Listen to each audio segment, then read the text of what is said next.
நீங்கள் பார்த்து கொண்டிருப்பது நியூஸ் 21 செய்திகள். தமிழ்நாடு செய்திகளை உடனுக்குடன் தெரிந்து கொள்ள நியூஸ் 21 செய்திகளை பாருங்கள். கலவை அருகே உலக மக்கள் நோய் நொடியின்றி வாழ வேண்டி சௌபாகியலட்சுமி மகாயாகம். ராணிப்பேட்டை மாவட்டம் வேலூர் கிராமத்தில் அம்புஜவள்ளி சமேத ஆதிகேசவ பெருமாள் கோவிலில் மாதந்தோறும் மகாயாகம் நடைபெறுவது வழக்கம்.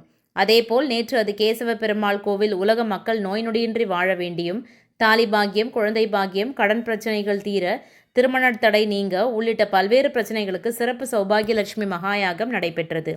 முன்னதாக கோவில் வளாகத்தில் யாகசாலை வேத பட்டாச்சாரியார்கள் பல்வேறு நதிகளிலிருந்து கொண்டு வந்த புனித நீரை ஏக கலசத்தில் வைத்து வேத மந்திரங்கள் ஓதி பூஜித்த யாக கலசத்தை தலைமேல் சுமந்து கொண்டு கோவிலை வலம் வந்து தாயாருக்கு அபிஷேகமும் சிறப்பு பூஜையும் நடைபெற்றது. தொடர்ந்து புனித நீர் பக்தர்கள் மீது தெளிக்கப்பட்டது. இதில் ஏராளமான பக்தர்கள் கலந்து கொண்டு தாயாரை தரிசனம் செய்தனர்.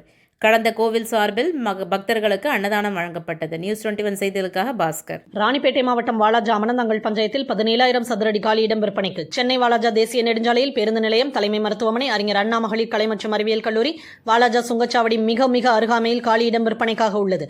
மேலும் விவரங்களுக்கு 9443373539 என்ற எண்ணை தொடர்பு கொள்ளவும்.